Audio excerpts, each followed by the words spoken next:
राधे राधे, जय गुरुदेव। सभी संत महापुरुषों के चरणों में कोटि कोटि नमन। कैसा रहा जिंदगी का सफ़र और अंतिम सफ़र हमारी माँ का।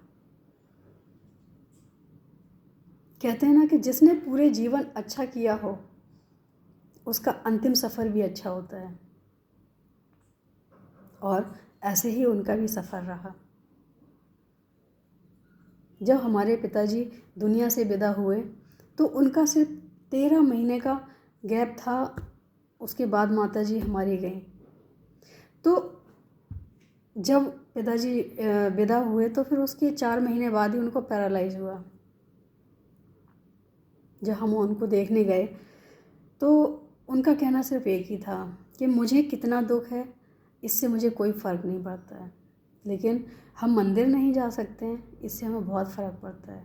क्योंकि पास में ही मंदिर था, ज़्यादा दूर नहीं था। तो मैंने कहा भगवान ने इसमें भी कुछ ना कुछ अच्छाई छुपी होगी, और उन्होंने सोचा होगा कि जो भी तुम्हारे कर्म है, जो भी तुम्हारा अच्छा बुरा कर्म है, शायद इसी जन्म में सब पूरा करना चाहते हैं। इसीलिए तुम्हें सारे दुख अभी देके और अभी इसी जन्म का हिसाब किताब पूरा कर देना चाहते हैं। तो माँ बोलने लगी कि जीवन भर हमने किसी के साथ अच्छा बुरा नहीं किया, लेकिन ये जो हमें मिला है एक पैर से हो जाता, हम एक पैर से तो मंदिर जा सकते थे। उनकी ये बातें सुन के हमें भी दुख हुआ, क्योंकि उनकी डेली का रूटीन हुआ करता था मंदिर जाने का। मंदिर जाती थी वो। जब हम उनको देख के वापस आए हैं, 10 दिन नहीं हुए हमें, और हमें ये सुनने को मिला, और ये कहीं ना कहीं हम हर किसी की कृपा कहेंगे, भगवान की भी कृपा कहेंगे, उनके चरणामृत जो हमने भेजा था उसकी भी हम कृपा कहेंगे। कहीं ना कहीं हर स्थिति परिस्थिति मिल जाती है जब कुछ अच्छा होना होता है। सब आशीर्वाद मिल जाते हैं जब कुछ अच्छा होना होता है। तो 10 दिन नहीं हुए मेरे पास एक वीडियो आया, और वो वीडियो कैसा था कि वो खुद चल के मंदिर गई, अपने पैरों पे चल के बिना सहारे के वो मंदिर तक गई। मैंने कॉल किया, मैंने कहा हमने बोला था ना भगवान का इसमें भी कोई ना कोई इशारा होगा, और तुमने दिल से प्रार्थना की, स्वीकार हो गई तुम्हारी, अब तुम मंदिर तो जा ही सकती हो। तो कह रही हाँ अब मुझे अच्छा लगता है, क्योंकि मंदिर ना जाने से हमें ऐसा लगता था कि हमारा सब कुछ छूट गया है, क्योंकि अब हमारे पास और कुछ बचा भी तो नहीं है करने के लिए। अगर हम मंदिर भी नहीं जा सकते हैं तो हमारा जीना बेकार था।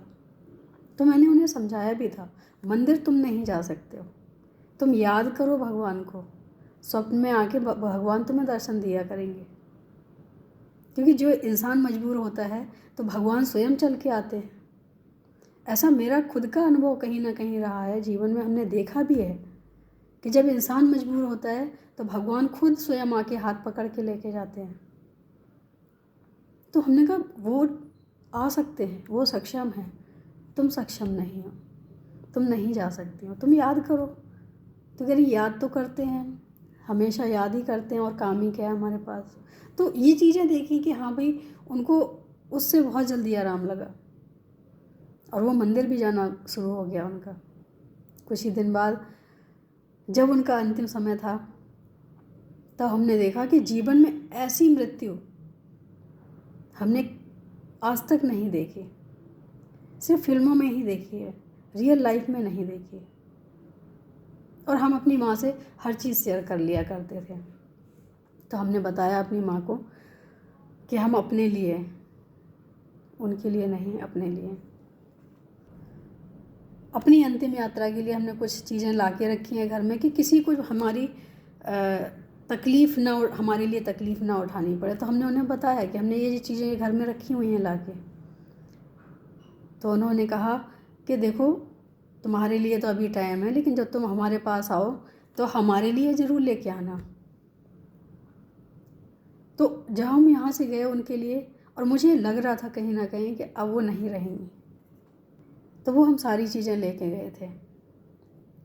निधिवन की मिट्टी, निधिवन की लकड़ी, और राधे नाम का पटका, बिहारी जी की चुन्नी, वो सारी चीज़ें हम लेके गए थे। क्योंकि वो भी बहुत कान्हा प्रेमी थी, बहुत ज़्यादा कान्हा प्रेमी थी।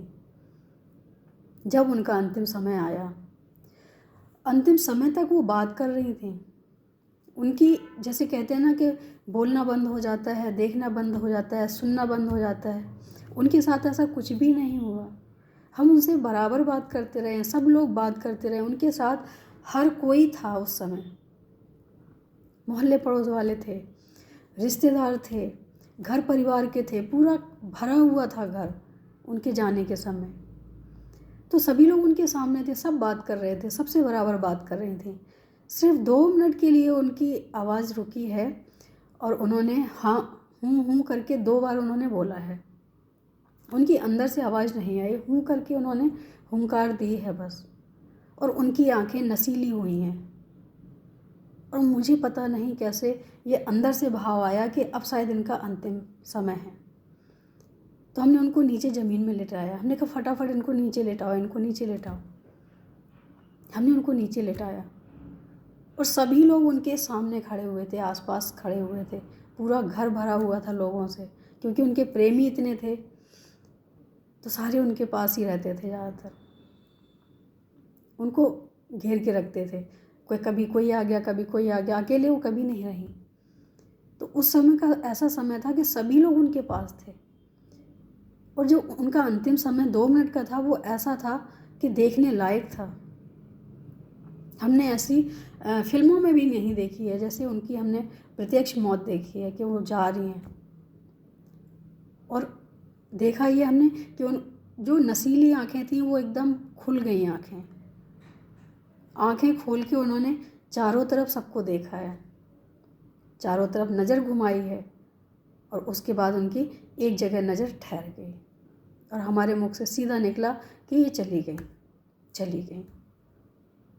तभी वहाँ सबने उनकी आंखें बंद की और उनका प्राणांत हो गया। उनकी ऐसी जाना एक हमारे लिए अद्भुत चमत्कार था कि जो हमने देखा उनको जाते हुए और इस तरीके से गई कि इन सबको देख के हमें लगता है कि जीवन में अगर अच्छे कर्म करे हैं तो कोई माने ना माने, इस चीज़ को हमने तो माना है, हमने देखा हुआ है कि अंतिम यात्रा इतनी अच्छी होती है जिसकी आप कल्पना नहीं कर सकते हैं। जीवन भर अगर अच्छा किया है तो अंतिम यात्रा अच्छी होती है और कहते हैं कि अंतिम यात्रा से ही पता चलता है कि हमने जीवन में किया क्या है। जीवन भर हम जो भी करते हैं वो हमारे अंतिम यात्रा का साक्षी होता है। तो ऐसे ही उनका प्राणांत हुआ। अब वो जिस लोक में भी हों, वो जहाँ भी हों, खुश हों। हमारे इन सब चीज़ों को देख के वो बहुत खुश होंगी, क्योंकि उनकी दी हुई प्रेरणा ही हम आप सबके साथ मिलके बांट के जो भी हम बात बोलते हैं, जो भी हमारे संस्कार हैं, जो भी हमें मिला है वो हम आप सबसे मिलके ये शेयर करते हैं। और जो भी हम में कोई अगर अच्छाई दिखती हो तो उसमें सबसे पहले अगर किसी का कोई श्रेय है तो हमारी माँ का है, फिर हमारे गुरुवर का है, फिर हमारे गोविंद का है। क्योंकि गुरुवर ने और गोविंद ने, महाराज श्री ने, ये सब आशीर्वाद हमें मिलते गए हैं, लेकिन उस आशीर्वाद का हकदार अगर किसी ने बनाया है तो वो हमारी माँ है। उन्होंने मुझे इस लायक बनाया है। हम इस बात को भी मानते हैं कि आशीर्वाद भी सबको नहीं मिल सकता है। आशीर्वाद भी उसी को मिलता है जो उसका हकदार होता है, और सब आशीर्वाद के हकदार नहीं होते हैं। तो इसका जो हकदार बनाया है वो हमारी माँ ने बनाया है। उसके बाद गुरु शरण ने बनाया है, फिर गोविंद ने बनाया है, महाराज श्री ने बनाया है। अगर हम आज कुछ बोल पाते हैं, कुछ कह पाते हैं, वो सब उनकी कृपा और उनकी ही देन है। इसलिए हमारा श्रेय कुछ भी नहीं है। हमारा एकमात्र शब्द भी नहीं होता, सिर्फ आवाज़ होती है। शब्द भी किसी और के होते हैं, भाव भी किसी और के होते हैं। तो जो भी श्रेय देना है हमारी सबसे पहले माँ को श्रेय जाता है, गुरुवर को श्रेय जाता है और गोविंद को श्रेय जाता है। गुरु महाराज श्री हमारे जो हैं, उनका जो आशीर्वाद मिला है वो सब आप में वितरण करते हैं और जो हमारी माँ का आशीर्वाद मिला है वो हम आपके साथ शेयर करते हैं। आज के लिए इतना ही। राधे राधे, जय गुरुदेव। उनकी यात्रा जहाँ पे भी हो सुखद हो।